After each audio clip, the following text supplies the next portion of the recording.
നമസ്കാരം സുഹൃത്തുക്കളെ. മുൻപ് നമ്മള് 40-45 കഴിഞ്ഞ സ്ത്രീകളെ പുകഴ്ത്തി എഴുതിക്കൊണ്ട് അവരുടെ സൗന്ദര്യത്തിനെ വാഴ്ത്തിക്കൊണ്ടൊക്കെ എഴുതിയിരിക്കുന്ന സമൂഹ മാധ്യമങ്ങളിൽ വന്നിട്ടുള്ള പോസ്റ്റുകളെ കുറിച്ച് നമ്മൾ ചർച്ച ചെയ്തിട്ടുണ്ട് ഒരിക്കൽ. അന്ന് അതിന്റെ പിന്നിലുള്ള ഒരു ഛേദവികാരവും ഒരു അജണ്ടയും ഒക്കെ ഞാൻ പറഞ്ഞു. ഞാനിങ്ങനെ ഫേസ്ബുക്ക് പോസ്റ്റില് ശ്രീമതി പ്രമോദിന്റെ 40 കഴിഞ്ഞ പുരുഷന്മാരെ കുറിച്ച് അല്ലെങ്കിൽ കുടുംബസ്ഥനായിട്ടുള്ള വ്യക്തികളെ കുറിച്ച് അവരുടെ അവസ്ഥയെ കുറിച്ച് ഉള്ള ഒരു പോസ്റ്റ് ശ്രദ്ധിച്ചത്. ശ്രീമതി പ്രമോദിനെ നിങ്ങൾക്ക് എല്ലാവർക്കും അറിയാവുന്നതായിരിക്കും. സമകാലീന വിഷയങ്ങളിൽ വളരെ രസകരമായിട്ട് ഈ പറയുന്ന നവമാധ്യമങ്ങളിൽ എഴുതുന്ന ഒരു വ്യക്തിയാണ്. അപ്പോൾ ഈ 40 കഴിഞ്ഞ പുരുഷന്മാരെ കുറിച്ച് ആരെ എന്തൊന്നും പുകഴ്ത്തി രേഖപ്പെടുത്തുന്നില്ല. അവരെ ഒന്ന് സ്നേഹിക്കാനോ അവരെ ഒന്ന് പുകഴ്ത്താനോ ഒന്നും ആരും വരുന്നില്ലല്ലോ. 40 കഴിഞ്ഞ് നമ്മള് രാത്രി കിടക്കുമ്പോഴത്തേക്ക് സുഖമാണോ മുത്തേ, ഉറങ്ങിയോ മുത്തേ, ആഹാരം കഴിച്ചോ മുത്തേന്നൊന്നും ചോദിക്കാൻ ആരും വരുന്നില്ലല്ലേ. അത് നമ്മൾ ഈ കഷണ്ടിയും കുറവറും ഒക്കെ ആയിട്ട് കിടക്കുന്നോണ്ടായിരിക്കും അല്ലേ. പക്ഷെ അങ്ങനെ ആയി തീരുന്നതിന് പിന്നിൽ ഒരു യാഥാർത്ഥ്യമുണ്ട്. തമാശയല്ലാതെ ആ ഒരു യാഥാർത്ഥ്യത്തിലേക്കാണ് ശ്രീമതി ശ്രീമതി പ്രമോദ് നമ്മളെ ആ പോസ്റ്റിലൂടെ നയിക്കുന്നത്. അപ്പൊ ആ ഒരു പോസ്റ്റിനെ കുറിച്ചാണ് നമ്മൾ ചർച്ച ചെയ്യുന്നത്. അതിൽ ചോദിച്ചിരിക്കുന്ന എന്റെ ടൈറ്റിലിംഗ് ഇതാണ്: 40 വെള്ള പുരുഷന്മാരെ കുറിച്ച് ആരെ എന്തും ഒന്നും രേഖപ്പെടുത്താത്തത് എന്നുള്ളതാണ്. അപ്പോ അതിനെക്കുറിച്ച് നമ്മൾ ചർച്ച ചെയ്യുമ്പോൾ 40 കഴിഞ്ഞ സ്ത്രീകളിലെ സൗന്ദര്യത്തെയും വശ്യമായ അവരുടെ പ്രണയത്തെക്കുറിച്ചും എഴുതി നിറയ്ക്കുമ്പോഴും ആ ജനസിലെ ആണുങ്ങളെ കുറിച്ച് ചിന്തിക്കാത്ത മനഃപൂർവ്വമല്ലേ. ജീവിതത്തിന്റെ ഗിയർ മാറുന്നത് തന്നെ 40കളുടെ രണ്ടാം പകുതിയിലാണ്. അതൊരു യാഥാർത്ഥ്യമാണ്. വിവാഹിതരെങ്കിൽ, കുഞ്ഞുങ്ങളുള്ളവരെങ്കിൽ ആകെ ആകുലതകളായിരിക്കും. വീട്ടിലെ കാര്യങ്ങള്, കുട്ടികളുടെ വിദ്യാഭ്യാസ ചെലവ്, അവരുടെ ഉദ്യോഗം, വിവാഹം, അങ്ങനെ പലതും. അതിനിടയ്ക്ക് രോഗങ്ങളും മറ്റു കാര്യങ്ങളും എല്ലാം ഉണ്ടായിരിക്കും. അതുകൊണ്ട് തന്നെ 140 കിലോമീറ്റർ സ്പീഡിൽ ഓടിക്കൊണ്ടിരുന്ന വണ്ടി 80-ലും 70 രൂപയ്ക്ക് എത്തും. എഞ്ചിൻ പണിയാവും, എഞ്ചിന് കൃത്യമായിട്ട് മാറണം, സർവീസ് ചെയ്യണം, ഇല്ലെങ്കിൽ എഞ്ചിൻ പണിയാവും. അങ്ങനെയൊക്കെ സ്വയം ഒരു ആത്മവിശ്വാസക്കുറവ് അനുഭവപ്പെടുന്ന ഒരു സമയമാണ്. മാനസികമായിട്ട് കൂടുതൽ ഒറ്റപ്പെടുന്നതിലുണ്ടാകുന്ന ഒരു സമയവും. എന്തിനും ഏതായിട്ടും ചെങ്കായിട്ടുന്ന സൗഹൃദങ്ങളൊക്കെ അവരവരുടെ ജീവിതത്തില് ഫോക്കസ് ചെയ്ത് തുടങ്ങും. അതിന് അവരെയും കുറ്റം പറയാകത്തില്ല, അവരുടെ ജീവിതമാണ്.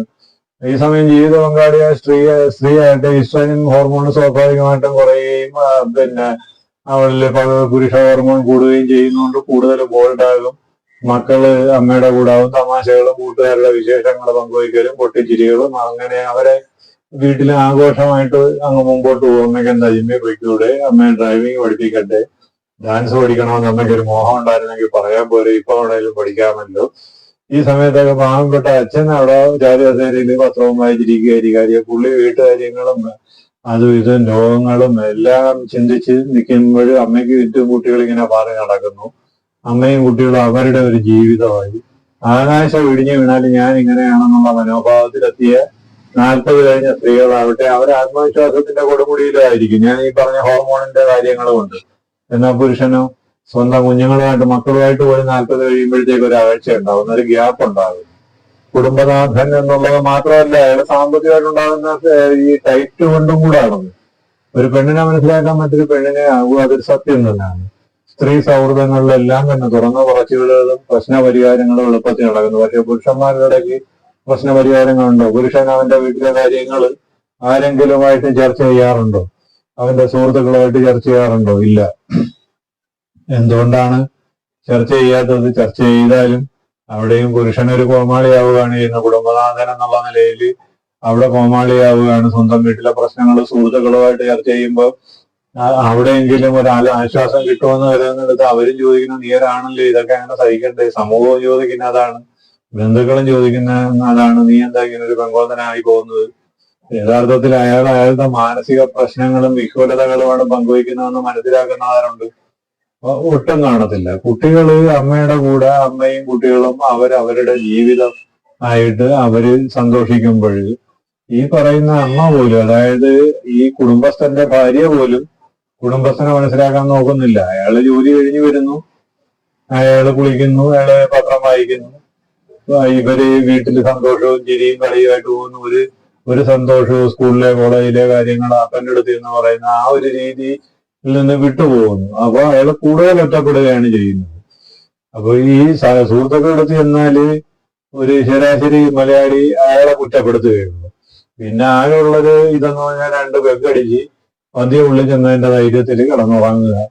ഇത് ഈ ഒറ്റപ്പെടലുകളും തുറന്നു പറച്ചിലുകളും ഒക്കെ നടത്തിയാൽ നിന്നെ കൊണ്ട് കൊള്ളാഞ്ഞിട്ട് എന്നൊരു മറുപടിയാവും സുഹൃത്തുക്കളുടെ ഇടയിൽ നിന്നും അയാൾക്ക് കിട്ടുന്നത്, കുടുംബ ബന്ധുക്കളിൽ നിന്നും കിട്ടുന്നതാണ്. സൗഹൃദ കൂട്ടായ്മകളിലെ ആഗ്രഹങ്ങളെ പങ്കുവച്ചാൽ താൻ അപമാനിതനാകുമോ എന്നൊരു തോന്നലിൽ നെഞ്ചിലെ നെരിപ്പോടുകൾ ആരും കാണാതെ അടക്കാൻ ശ്രമിക്കുന്നവനാണ് യഥാർത്ഥത്തിൽ ഈ 40 കഴിഞ്ഞ പുരുഷൻ. അത്യാവശ്യം ആരോഗ്യ പ്രശ്നങ്ങളും തുടങ്ങിക്കാണും ഈ പ്രായത്തില്. ഷുഗറും പ്രഷറും മറ്റ് അസുഖങ്ങളും, ഇതിനിടയ്ക്ക് മാതാപിതാക്കളുടെ അസുഖങ്ങളോ വേർപാടുകളോ, ചിലപ്പോൾ അയാളിലെ ആ ഒരു മകൻ എന്നുള്ള ആ ഒരു അവസ്ഥ അയാൾ തന്നെ ഇതെല്ലാം മറക്കേണ്ടി വരും. ഭാര്യയുടെ ജന്മദിനം ഓർത്തു വയ്ക്കാൻ പറ്റിയില്ല, വിവാഹ വാർഷിക ദിനം ഓർത്തു വയ്ക്കാൻ പറ്റിയില്ല. ഇതൊക്കെ വളരെ വലിയ സീരിയസ് മാറ്ററുകളായിട്ട് ഭാര്യ മക്കളെടുത്ത് അവതരിപ്പിക്കുന്നു. അയാള് കുറ്റബോധവും ഏകാന്തതയും വിഴുങ്ങി അയാളിങ്ങനെ ഒറ്റയിരിക്കുന്നു. പക്ഷെ ഈ കുടുംബനാഥകളെ ഓർക്കണം, നാളെ കുട്ടികൾ അവരുടെ ആകാശത്തിലേക്ക് ചിറക് വിരിച്ച് പറന്നു വരും. അവരുടെ സമയമാകുമ്പോൾ അവരുടെ ഇണയെ കണ്ടെത്തി അവരുടെ ജീവിതവും ജീവിത മാർഗങ്ങളുമായിട്ട് പോരുമെന്നല്ല, തീർച്ചയായിട്ടും പോവുകയും വേണം.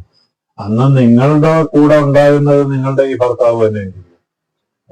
ഭർത്താവിന് ഭാര്യയും ഭാര്യയ്ക്ക് ഭർത്താവും മാത്രമേ ഉണ്ടാകത്തുള്ളൂ. സൗഹൃദങ്ങളുടെയും തിരക്കുകളുടെ ആരവങ്ങളുടെയൊക്കെ ഒടുവില് പകലന്ത്യത്തിൽ ഇണയെ ചേർത്ത് പിടിക്കുവാൻ മനസ്സ് കാണിക്കണം. ഒരിക്കലും ഒറ്റയ്ക്കാക്കരുത്. അയാള് ഈ പറയുന്ന വ്യക്തി 40-45 കഴിഞ്ഞ പുരുഷനെ എങ്ങനെയായാലും അയാള് സ്വാഭാവികമായിട്ടും മാനസികമായിട്ട് അയാൾ അനുഭവിക്കുന്ന ദുഃഖങ്ങളും വ്യാകുലതകളും പങ്കുവയ്ക്കാൻ ഭാര്യ കൂടെ തന്നെ ഉണ്ടാകണം.